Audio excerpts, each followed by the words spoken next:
Ma sœur n'arrêtait pas de se moquer de moi parce que j'avais été trompée, jusqu'au jour où son mariage de rêve lui a explosé à la figure. « Tu sais quel est ton problème ?» m'a balancé Chloé en essayant sa robe de mariée. « Franchement, t'es pas très maligne. T'as même pas vu les signes ?» Je l'aidais à fermer sa robe, alors qu'elle ne cessait de me lancer des piques cruelles sur ma rupture depuis des mois. Mon ex me trompait avec une collègue depuis 6 mois avant que je ne m'en rende compte, et Chloé trouvait ça à mourir de rire. Peut-être que si t'avais été moins nulle au lit, il n'aurait pas eu besoin d'aller voir ailleurs, a-t-elle continué, tout en s'admirant dans la glace. J'ai pris sur moi de ne rien dire, parce que j'étais sa demoiselle d'honneur et ma mère m'aurait étranglée si j'avais gâché sa semaine de mariage. Aux fiançailles, Chloé s'était amusée à raconter à tout le monde à quel point j'étais à côté de la plaque avec mon ex infidèle. Elle pensait vraiment qu'ils faisaient juste des heures sup ensemble, lançait-elle à ses copines, pendant que je tenais son sac. Vous imaginez être aussi naïve à 25 ans? Elle ressortait l'histoire à chaque repas de famille, chaque événement pro. Elle l'a même raconté aux parents de son fiancé la première fois qu'elle les a rencontrés. La différence entre nous, c'est que moi, je sais garder un homme intéressé, crânait-elle alors qu'on allait chercher le gâteau de mariage.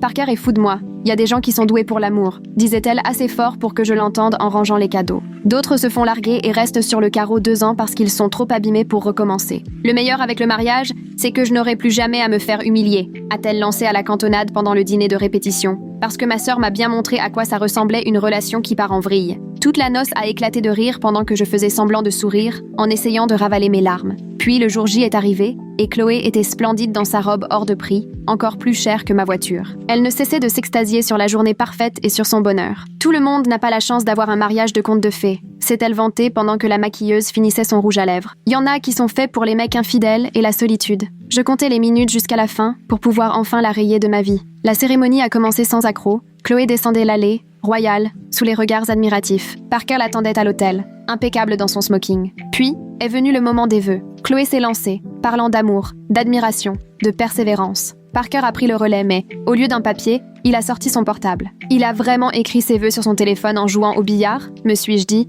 mais la réalité était tout autre. Avant de continuer, a commencé Parker, je pense que tout le monde devrait savoir à qui je m'apprête à me marier. Il s'est tourné vers l'assemblée. La semaine dernière, j'ai surpris Chloé en train de discuter avec ses copines, et j'ai trouvé bon d'enregistrer la conversation. Chloé s'est figée tandis que Parker branchait son portable à la sono de l'église. Nos invités méritent de connaître la vraie Chloé. Elle a tenté de le stopper, mais l'enregistrement était déjà lancé, et sa voix a résonné dans toute l'église. Pour être honnête, Parker est un as barbant, mais il a une famille pleine aux as, alors je vais juste l'épouser et ensuite je changerai tout chez lui une fois que je serai riche. Balançait sa voix dans les haut-parleurs. Il est nul au lit, il n'a aucune personnalité, et je dois faire semblant de l'aimer plus que ce collègue canon, mais au moins je n'aurai plus jamais à bosser. Les 200 invités étaient pétrifiés. L'enregistrement a continué. Je pourrais jamais aimer un mec aussi moche. Chloé hurlait à Parker d'arrêter, mais il a tout diffusé jusqu'au bout. Au final, son maquillage à 300 € avait coulé, sa robe était tachée de mascara, Parker a retiré son micro et a quitté l'église, laissant Chloé plantée là, seule, devant tout le monde. Ceux qui se moquaient de ma mésaventure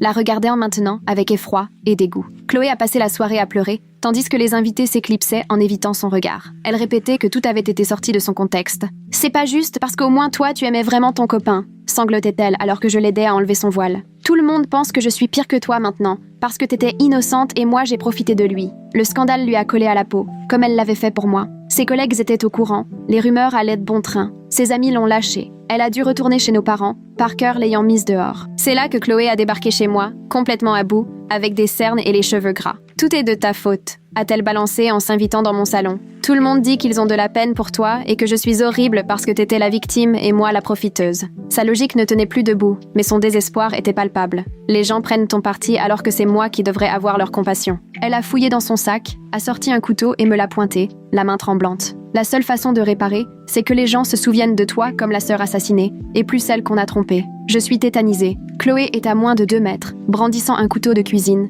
tellement secouée que je crains surtout un accident. Mon téléphone est dans ma poche et je cherche un moyen d'appeler à l'aide sans qu'elle me saute dessus. Elle répète que c'est de ma faute si tout le monde la déteste aujourd'hui. J'essaie de garder mon calme, de respirer à fond, de lui parler doucement. Je lui dis que me tuer ne changera rien, ça prouvera juste à tous qu'elle a craqué. Chloé fond en larmes, criant que j'ai ruiné sa vie en étant la bonne victime, alors qu'elle, c'est de la méchante. Son raisonnement n'a ni queue ni tête, mais je ne discuterai pas avec quelqu'un armé. Encore et encore, elle répète qu'il faut que les gens se souviennent de moi comme la sœur assassinée, pas celle qui s'est fait tromper. Je saisis doucement un coussin du canapé et le pose sur mes genoux, l'air de rien, comme si je voulais juste m'installer plus confortablement. En douce, je glisse mon téléphone dessous, compose le 17 à l'aveugle et croise les doigts pour ne pas m'être trompée de numéro. Je laisse la ligne ouverte et hausse la voix pour que l'opérateur capte tout ce qui se passe. Je prononce le prénom de Chloé et lui intime de poser le couteau avant que quelqu'un ne soit blessé. Chloé fait les 100 pas dans mon salon, furieuse contre Tyler qui, d'après elle, l'a humiliée devant tout le monde en la faisant passer pour une profiteuse. Elle se plaint que plus aucun ami ne lui adresse la parole, que ses collègues chuchotent dès qu'elle entre dans une pièce, et qu'elle a tout perdu à cause de cet enregistrement absurde. Je reste aussi calme que possible et lui dis que s'en prendre à moi ne lui rendra ni son mariage ni ses amis. Au fond, je supplie l'opératrice du 112 d'envoyer quelqu'un au plus vite, car je ne sais pas combien de temps je vais réussir à occuper Chloé. Elle ne fait que monter en pression, le couteau toujours tendu vers moi, alors que tout mon corps me crie de m'enfuir, mais je sais que je ne ferai qu'aggraver la situation. D'un coup, des coups violents résonnent contre la porte et j'entends la voix d'Adriana. J'ai entendu des cris à travers le mur. Tout va bien ? Chloé se retourne brusquement vers la porte et, l'espace d'un instant, le couteau n'est plus pointé sur moi. J'en profite et commence à me diriger lentement vers la cuisine, où il y a une sortie à l'arrière. Les coups à la porte redoublent d'intensité. Si tu ne réponds pas tout de suite, j'appelle le gardien. Chloé, paniquée, ne sait plus où donner de la tête et je vois sur son visage qu'elle réalise la gravité de la situation. Elle hésite entre la porte et moi, déboussolée. Puis, des sirènes retentissent, de plus en plus proches. Le visage de Chloé se décompose. Elle laisse tomber le couteau dans un bruit métallique et file vers la porte, qu'elle ouvre si violemment qu'elle manque de renverser Adriana en s'enfuyant dans le couloir. Je m'écroule sur le canapé, tétanisée, incapable de contrôler mes tremblements. J'ai si froid que mes dents s'entrechoquent. Adriana se précipite à l'intérieur, affolée. « Ça va ? Chloé t'a fait quelque chose ?» Elle aperçoit le couteau au sol, comprend aussitôt et me serre fort dans ses bras. Les sirènes s'arrêtent devant l'immeuble et moins de 2 minutes plus tard, l'agent Nolan Contreras arrive avec un collègue. Ils me trouvent assise sur le canapé, Adriana à mes côtés, le couteau toujours par terre. J'essaie d'expliquer ce qui s'est passé, mais j'ai du mal à articuler tant je suis secouée. L'agent Contreras garde son calme. Prenez votre temps. Il photographie le couteau sous tous les angles, prend des clichés de la pièce, pendant que son collègue s'installe face à moi pour recueillir ma version. Je raconte tout, le fiasco du mariage, Chloé qui débarque en m'accusant d'avoir gâché sa vie, le moment où elle a sorti le couteau de son sac et l'a braqué sur moi, puis la menace qu'elle a proférée, disant qu'on se souviendrait de moi comme de la sœur assassinée, plus comme de la sœur trompée. L'agent note tout et me pose 1000 questions sur les gestes et propos de Chloé. Avec des gants, il met le couteau dans un sachet de preuves, tandis que son collègue photographie l'endroit exact où il a atterri. Il m'explique alors que Chloé a commis une agression avec arme, que la menace est un acte grave, même si je n'ai pas été blessée, et que cela peut avoir de lourdes conséquences. Tremblante, je donne l'adresse de mes parents, chez qui Chloé loge depuis que Parker l'a mise dehors après la scène du mariage. L'agent note tout et m'assure qu'ils vont s'y rendre rapidement pour tenter de la retrouver et entendre sa version. Adriana, toujours assise à côté de moi, accepte aussitôt de témoigner. J'ai entendu des cris à travers le mur. Puis quelqu'un qui parlait du couteau. C'est là que j'ai frappé à la porte. Elle ajoute que Chloé, en sortant, avait l'air totalement perdue, les yeux écarquillés, les cheveux en bataille, et qu'elle a failli la bousculer en fuyant. L'agent souligne que la présence d'un témoin est déterminante pour la suite. Il me demande si je souhaite porter plainte contre Chloé et demander une ordonnance d'éloignement. Je me sens vidée, incapable de réfléchir, mais je sais que la réponse est oui aux deux. J'ai trop peur que Chloé revienne. Les mains encore tremblantes, je lui dis que je veux tout faire pour être protégée. L'agent Contreras m'explique la marche à suivre pour porter plainte et obtenir une mesure de protection d'urgence, puis me tend sa carte avec son numéro personnel. Si Chloé essaie de reprendre contact, que ce soit par message, appel ou en venant ici, appelez-moi tout de suite. Son collègue me remet un dépliant d'aide aux victimes, avec des infos sur le soutien psychologique et l'accompagnement juridique, et tous deux me rassurent sur le fait que j'ai eu raison d'appeler. Une fois seule, avec le couteau mis sous scellé, je verrouille la porte à double tour et pousse le canapé pour bloquer l'entrée, même si je sais que ça n'arrêtera personne de vraiment déterminé. Adriana, voyant mon agitation, propose de rester dormir pour ne pas me laisser seule. Je sens les larmes monter, tellement je suis touchée par sa gentillesse. Oui, s'il te plaît, je souffle. Hors de question de rester seule cette nuit en sachant que Chloé court toujours. On remet le canapé en place pour qu'Adriana puisse s'installer, je lui donne un oreiller et une couverture. Et, quand elle me demande si je veux en parler, je secoue la tête, incapable de replonger dans ce cauchemar tout de suite. Je monte dans ma chambre sans même prendre la peine de me changer, trop vidée pour faire quoi que ce soit, et je m'affale tout habillée sur la couette. Impossible de fermer l'œil sans que l'image de Chloé, le visage déformé par la rage et le couteau pointé sur moi, ne me reviennent en pleine figure. Je jette un coup d'œil à mon téléphone. Il est déjà largement minuit passé, mais je suis bien trop tendue pour espérer dormir. Je reste allongée dans le noir, le cœur battant à tout rompre à chaque bruit suspect dans l'immeuble, chaque pas dans le couloir, chaque porte qui claque. Il est près de 2 heures quand je finis par sombrer, mais je me réveille en sursaut 1 heure plus tard, en nage, après un cauchemar où Chloé venait cette fois jusqu'au bout et me poignardait vraiment. J'ai le souffle court, une boule dans la gorge, l'impression que mon cœur va sortir de ma poitrine. Je me lève pour vérifier que la porte de ma chambre est bien fermée à clé, puis j'en fais autant pour la porte d'entrée, même si je sais qu'Adriana dort juste là sur le canapé. Je retourne me coucher, mais impossible de retrouver le sommeil avant presque 4 heures. Et encore, je sursaute au moindre bruit, persuadée d'avoir entendu quelque chose. Quand le réveil sonne à 6 heures, j'ai le sentiment de n'avoir pas dormi 1 minute. J'ai les yeux qui brûlent, le corps en vrac. Je me traîne hors du lit et je trouve Adriana déjà debout, en train de préparer le café. Elle me demande comment j'ai dormi et je lui réponds franchement, à peine. Elle me serre dans ses bras et me rassure, me disant que c'est tout à fait normal après ce que j'ai vécu. À 8 heures, mon téléphone sonne. C'est ma mère, Nina. À peine ai-je décroché qu'elle se met à hurler parce que j'ai osé appeler la police contre ma propre sœur. Elle m'explique que Chloé est rentrée la veille en larmes, leur racontant que j'avais commencé, qu'elle n'avait fait que se défendre, une telle absurdité que je reste sans voix. Ma mère continue de hurler que je suis en train de briser la famille et me demande comment je peux faire ça à Chloé alors qu'elle va si mal depuis l'échec du mariage. J'essaye d'expliquer que Chloé m'a littéralement menacée avec un couteau en disant qu'elle allait me tuer, mais ma mère me coupe sans arrêt pour dire que j'exagère et que j'en fais tout un drame. Mon père, Vaughn, prend le relais avec son ton calme et contrôlé, ce qui a le don de m'énerver encore plus. Il affirme que Chloé était simplement bouleversée, qu'elle ne pensait pas ce qu'elle disait et que je devrais comprendre à quel point elle est sous pression en ce moment. J'insiste sur le fait qu'elle m'a menacée de mort. Il me répond que Chloé a toujours eu tendance à en faire des tonnes, surtout dans ce genre de situation. Il ajoute que j'ai eu tort d'impliquer la police et que ces histoires devraient se régler en famille, pas finir devant la justice. Je finis par leur raccrocher au nez. Je ne peux plus entendre une seconde de plus leurs excuses pour Chloé. À peine le téléphone posé, je reçois un message de Tyler, l'ex de Chloé qui l'a démasqué au mariage. Il me demande si je vais bien parce qu'il a vu que Chloé avait posté des trucs étranges sur les réseaux la veille au sujet de trahison en série. Il précise qu'il ne veut pas s'immiscer dans nos histoires familiales ni devenir mon ami, mais il veut juste s'assurer que je tienne le coup, sachant à quel point Chloé est instable en ce moment. Ça me touche qu'il ait pris la peine de demander de mes nouvelles, alors qu'il n'a absolument aucune obligation de le faire. Un autre message arrive, cette fois de Bowie, un collègue, qui veut savoir si je viens bosser aujourd'hui. Je me rends compte que je dois prévenir mon boulot. Je ne peux pas faire comme si de rien n'était. Plutôt que de répondre par texto, je l'appelle et lui explique rapidement que ma sœur m'a menacée avec un couteau et que la police est intervenue. Il reste silencieux un moment, puis me confie que sa propre sœur a traversé quelque chose de semblable avec un ex violent. Et il me propose aussitôt de m'aider à trouver un psy, car il sait que ça a été essentiel pour sa sœur. Je lui dis oui, avec plaisir, parce que je ne m'en sors pas seule et que j'ai besoin d'aide pour affronter tout ça. 5 minutes plus tard, il m'envoie les coordonnées d'une psychologue, Jasmine Ward, qui se spécialise dans les traumatismes familiaux et pourrait me recevoir en urgence le jour même. Je la cherche en ligne, j'appelle son cabinet, et sa secrétaire m'obtient un rendez-vous à 14h l'après-midi même. J'accepte sans hésiter, consciente que je ne peux plus continuer à encaisser tout ça toute seule et que j'ai besoin de quelqu'un de compétent pour m'aider à retrouver un semblant de sécurité et de confiance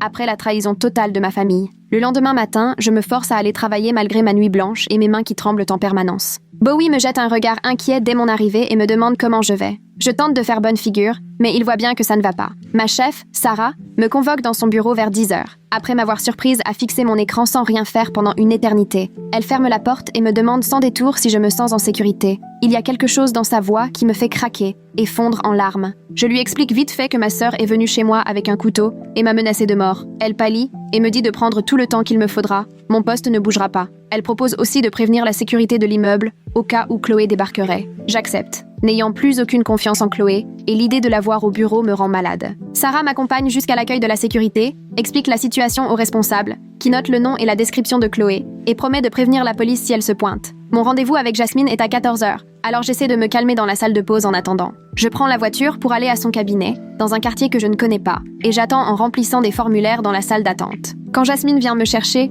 elle était plus jeune que ce que j'imaginais, dans la trentaine peut-être, et il se dégage d'elle une douceur rassurante qui me donne tout de suite envie de lui parler. J'ai passé pratiquement toute la séance à pleurer en racontant à Jasmine ces années où Chloé se moquait de moi parce que j'avais été trompée, la catastrophe de mon mariage avec Tyler qui a tout révélé, puis l'histoire du couteau qui a eu lieu il y a seulement 2 jours. Jasmine m'a écoutée jusqu'au bout sans jamais m'interrompre, prenant des notes au fil de mon récit, et quand j'ai terminé, elle m'a expliqué que tout cela ne relevait pas d'un simple mauvais passage, mais bien d'un schéma qui dure depuis longtemps, où Chloé me traite mal et où, au lieu de la responsabiliser, ma famille cautionne systématiquement son comportement. Elle m'a alors demandé comment était mon enfance, quelle relation j'entretenais avec Chloé en grandissant. J'ai commencé à parler et je me suis rendu compte que Chloé avait toujours eu le beau rôle, l'enfant à qui on passait tout. À chaque fois qu'elle se montrait odieuse avec moi, nos parents me demandaient d'être l'adulte, de ne pas faire d'histoire, on attendait de moi que j'ignore ses méchancetés, qu'elle casse mes affaires ou qu'elle invente des mensonges à mon sujet, même quand elle me ridiculisait devant ses amis. Jasmine a pris quelques notes puis m'a dit qu'au fond, tout cela avait appris à Chloé qu'elle pouvait faire de moi ce qu'elle voulait, puisque je ne disais jamais rien et que nos parents ne la punissaient jamais. 3 jours plus tard, l'agent Contreras m'a appelé pour m'expliquer qu'ils étaient revenus chez mes parents pour discuter avec Chloé, mais qu'elle avait refusé de sortir de sa chambre. Mes parents, eux, ont assuré à la police que j'exagérais, que ce n'était qu'une dispute de sœurs qui avait dégénéré. J'ai eu la nausée rien qu'à l'idée qu'ils avaient vu le rapport de police et qu'ils savaient tout, mais choisissaient quand même de protéger Chloé. L'agent Contreras, visiblement épuisé, m'a expliqué que tant que Chloé ne m'avait pas blessée ou menacée à nouveau, il serait difficile de prendre des mesures immédiates, mais que le dossier était enregistré et que j'avais des options. Il m'a conseillé vivement de demander une ordonnance d'éloignement, m'a donné le numéro d'une aide juridique et m'a recommandé de mentionner son nom pour que mon dossier soit pris au sérieux. Ensuite, mes parents n'ont pas arrêté de m'appeler et de m'envoyer des messages, cherchant à me convaincre de laisser tomber cette histoire et d'arrêter de vouloir gâcher la vie de Chloé. Ma mère m'a rédigé un long message où elle tentait de me faire comprendre que Chloé traversait une mauvaise passe et avait besoin de soutien, pas de la police. Mon père, de son côté, m'a laissé un message vocal pour me reprocher d'être rancunière, affirmant que de vraies sœurs se pardonnent. J'ai fini par leur répondre par texto que Chloé avait ruiné sa propre vie en se comportant ainsi et en me menaçant, puis je les ai tous les deux bloqués. Le soir même, Chloé a publié un long pavé sur Facebook où elle racontait que j'avais appelé la police pour rien, que je ramenais toujours tout à moi, que j'étais jalouse d'elle et que j'essayais de détruire sa réputation parce qu'elle allait se marier pendant que je restais célibataire. Plusieurs de ses amis ont commenté pour la soutenir, disant qu'ils n'arrivaient pas à croire que j'ai pu faire ça à ma propre sœur. Lire tout ça m'a fait douter de moi, jusqu'à ce que je me souvienne qu'aucun d'eux ne sait qu'elle m'a menacée avec un couteau. J'ai pris des captures d'écran de tout ce que Chloé postait, au cas où j'en aurais besoin pour la suite. Jasmine m'avait dit dès notre deuxième séance que c'était la meilleure chose à faire, conserver des preuves, car cela montre l'état d'esprit de Chloé et l'absence totale de remords. Tyler a repris contact pour me proposer de m'envoyer l'enregistrement audio complet de ce qui s'était passé au mariage, si ça pouvait m'aider. J'ai accepté, et il m'a transféré le fichier par mail dans l'heure, accompagné d'un message où il me disait espérer que je resterais en sécurité. Une semaine après l'incident du couteau, alors que je rejoignais ma voiture après le travail, j'ai aperçu Chloé assise dans une voiture garée de l'autre côté de la rue, en train de m'observer. Je me suis figée sur place, glacée, le cœur battant tellement fort que j'ai cru que j'allais m'évanouir. J'ai aussitôt fait demi-tour pour me réfugier dans le hall de l'immeuble, droit vers le poste de sécurité. C'est là que j'ai appelé l'agent Contreras, les mains tremblantes, pour lui expliquer que Chloé m'attendait dehors. Il est arrivé 15 minutes plus tard, accompagné d'un collègue, et je l'attendais, tétanisée dans le hall. Il m'a demandé de lui raconter précisément ce que j'avais vu. Je lui ai décrit la voiture de Chloé et le fait qu'elle était restée là tout ce temps à guetter l'entrée. Le vigile a sorti les images de vidéosurveillance du parking et on a regardé ensemble. La voiture de Chloé était arrivée plus d'une heure avant la fin de ma journée et n'avait pas bougé, fixant l'entrée. L'agent Contreras a remonté la vidéo pour bien identifier la plaque d'immatriculation et son visage derrière le pare-brise. Il m'a dit que c'était typiquement du harcèlement et que je devais cesser de repousser la demande d'ordonnance d'éloignement, car Chloé ne s'arrêterait pas là. Il a rédigé un nouveau rapport d'incident qu'il m'a remis, avec la vidéo de surveillance sur une clé USB.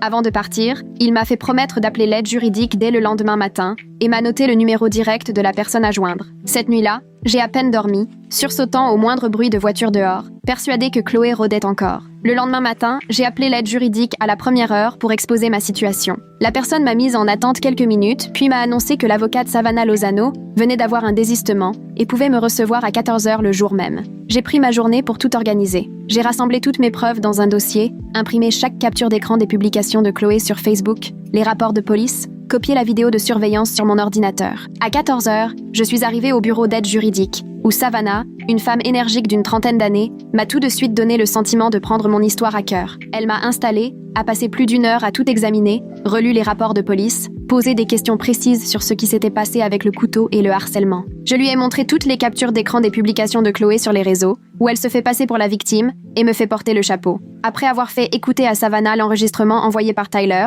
dans lequel Chloé dit de Parker qu'il est laid, ennuyeux et qu'elle ne veut que son argent, Savannah s'appuie contre le dossier de sa chaise et me lance que mon dossier est vraiment béton pour obtenir une ordonnance d'éloignement temporaire. Elle m'explique que la menace avec l'arme, le harcèlement et les propos publics de Chloé à mon sujet démontrent clairement un schéma de harcèlement. On passe encore une bonne heure à remplir les papiers. Savannah m'aide à rédiger des descriptions précises des deux incidents, me demande d'être aussi exacte que possible sur ce que Chloé a dit quand elle m'a menacée avec le couteau et sur le temps qu'elle m'a suivi sur le parking. À 16h, tout est prêt, et Savannah m'accompagne déposer le dossier au tribunal. L'employé traite nos documents et nous informe qu'un juge statuera sous 24 heures. Savannah est convaincue qu'avec la présence d'une arme, l'ordonnance d'urgence sera accordée. Effectivement, le lendemain matin, elle m'appelle pour m'annoncer que le juge a accepté la mesure d'éloignement temporaire. Chloé doit désormais rester à au moins 150 mètres de moi et elle recevra la notification d'ici 2 jours. Savannah précise bien que ce n'est qu'une solution temporaire. Une audience aura lieu dans 2 semaines pour une ordonnance définitive. Elle me met en garde. Je devrais témoigner devant le juge sur tout ce que Chloé a fait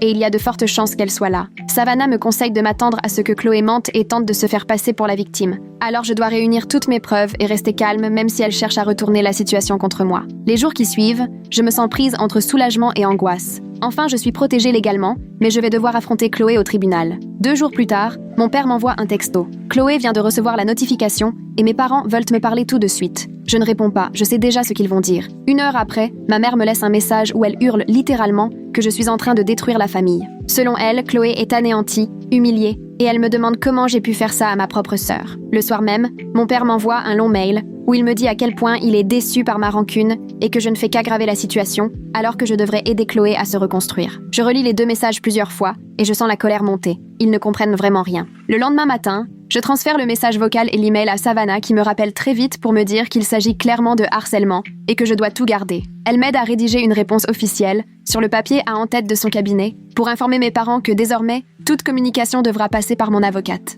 La lettre précise clairement qu'il est inacceptable de me contacter directement pour me faire pression afin que je retire l'ordonnance et que cela doit cesser immédiatement. J'ai rendez-vous avec Jasmine l'après-midi même et je lui raconte tout, l'ordonnance et la réaction de mes parents. Elle me demande comment je me sens et j'avoue que j'ai des crises d'angoisse à chaque fois que je croise une voiture ressemblant à celle de Chloé. Jasmine me montre une technique d'ancrage. Il faut nommer 5 choses que je vois, 4 que je peux toucher, 3 que j'entends, 2 que je sens et 1 que je peux goûter. Elle m'explique que ça aide à revenir dans le présent quand l'angoisse monte. On parle ensuite de la façon dont, dans ma famille, on m'a toujours appris à sacrifier ma sécurité au profit des sentiments de Chloé. Jasmine me fait remarquer qu'on a toujours attendu de moi que je sois raisonnable et que je laisse Chloé me rabaisser sans rien dire. Selon elle, la réaction de mes parents à l'ordonnance n'est que la suite logique de ce schéma où ils protègent toujours Chloé, quoi qu'elle fasse. 3 jours après la notification, je reçois une demande de message sur Instagram venant d'un compte anonyme, sans publication ni abonné, le pseudo se résumant à des lettres et des chiffres. J'ouvre le message. Tu vas le regretter. Immédiatement, je sens mon cœur se serrer. Je comprends que c'est Chloé.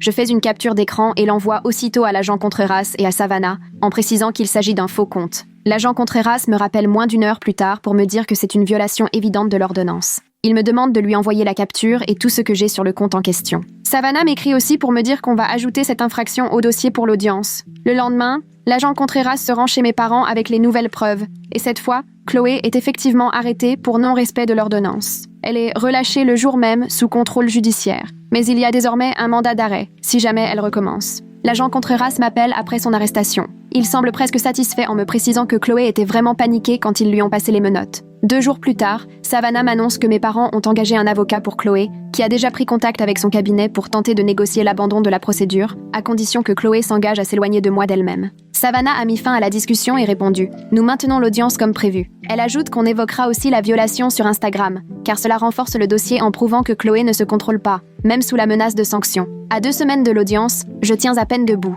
Je me réveille tous les matins à 4 heures, le cœur battant, incapable de me rendormir. À chaque voiture qui passe devant chez moi, je sursaute. Au moindre bruit dans le couloir, j'attrape mon téléphone, prête à appeler à l'aide. Je garde toujours les rideaux tirés, de peur que Chloé m'observe de loin. Adriana voit bien que je ne vais pas bien et prend l'habitude de prendre de mes nouvelles chaque jour, m'envoyant un message le matin pour s'assurer que tout va bien, puis un autre le soir avant que je me couche. Il lui arrive parfois de débarquer chez moi avec un café ou un plat à emporter, parce qu'elle sait très bien que je ne me nourris pas comme il faut. Après le boulot, elle me raccompagne jusqu'à ma voiture sur le parking, même si ça l'oblige à faire un détour, et elle attend toujours que je sois bien installée, porte verrouillée et moteur démarré, avant de retourner à sa propre voiture. Sans elle, je ne sais vraiment pas comment je tiendrai le coup. Surtout que ma famille refuse désormais de m'adresser la parole. Au travail, je suis à cran, distraite, et tout le monde sent bien que quelque chose ne va pas. Un après-midi, Bowie me prend à part pour m'annoncer que les RH veulent mettre en place un plan de sécurité pour le bureau. Il m'explique qu'ils craignent que Chloé débarque et sème la pagaille. Je me retrouve alors face au responsable de la sécurité dans une salle de réunion,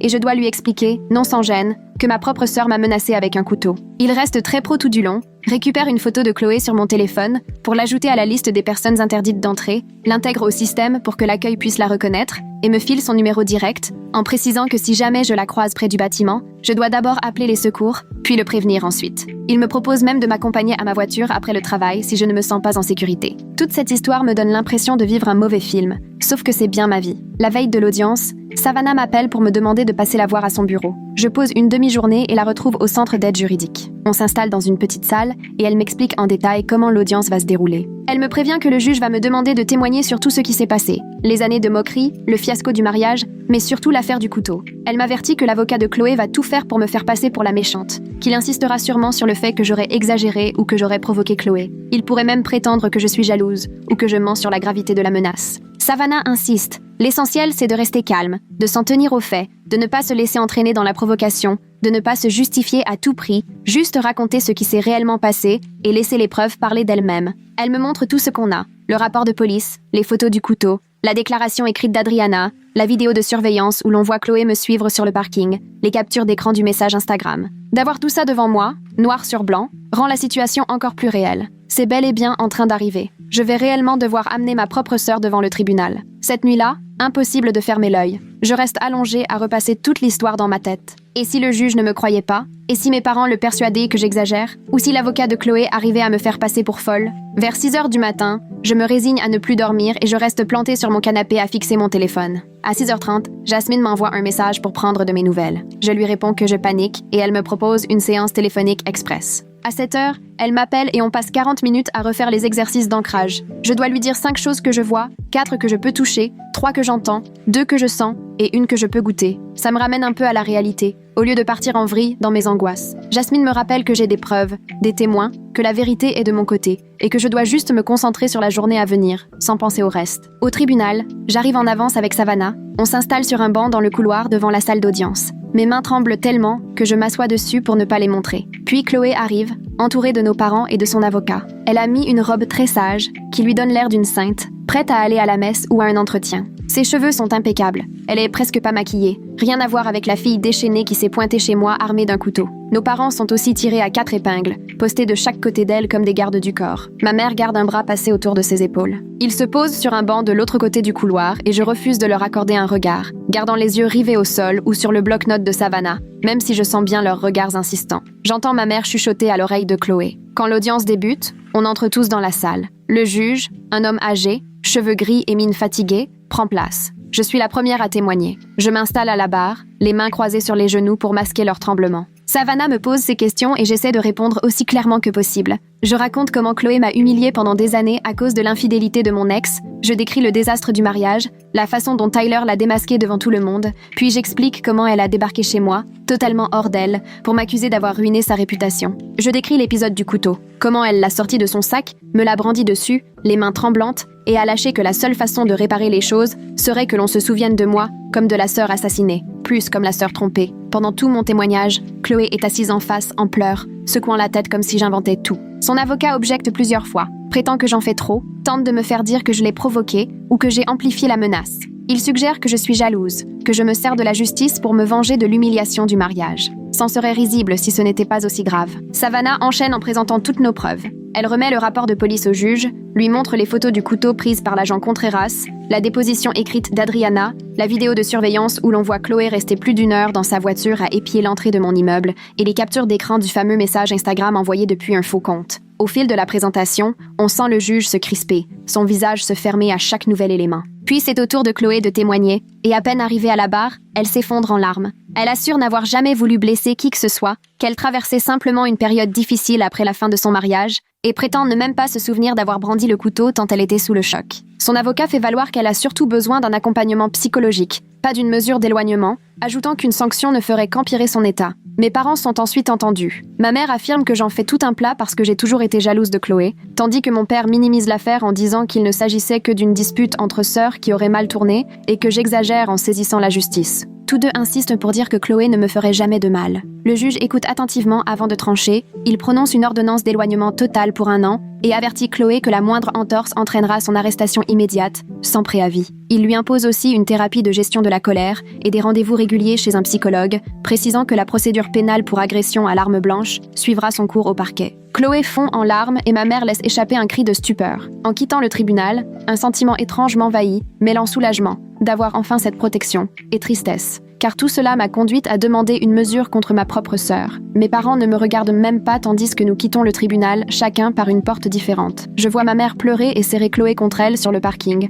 mon père les rejoignant pour les entourer de son bras. Ils se regroupent autour de Chloé pour la consoler, et moi je m'éloigne seule vers ma voiture, avec seulement Savannah à mes côtés. Cette scène résume tout. Leur choix de camp ne souffre aucun doute, et il ne changera jamais. 1 semaine après l'audience, le parquet m'a appelé pour discuter d'éventuelles poursuites pénales au sujet de l'incident du couteau. La personne au téléphone m'a expliqué que Chloé risquait d'être poursuivie pour agression avec arme, mais qu'ils envisageaient un accord si elle reconnaissait les faits et acceptait une probation assortie d'un suivi psychologique. J'ai répondu que j'avais besoin d'en parler avec Savannah avant de prendre ma décision, et on m'a donné jusqu'à la fin de la semaine pour me prononcer. Le lendemain, Savannah m'a reçue à son cabinet, a tout posé sur la table et m'a expliqué qu'un accord m'éviterait de témoigner lors d'un procès pénal où l'avocat de Chloé tenterait sans doute de me discréditer et où mes parents seraient probablement appelés à témoigner contre moi. L'agression figurerait tout de même sur le casier judiciaire de Chloé, ce qui me protégerait en cas de récidive, car les juges sauraient qu'elle a déjà eu des antécédents violents. J'étais à bout de tout ce processus judiciaire, et l'idée de devoir revivre ça devant un tribunal me donnait la nausée.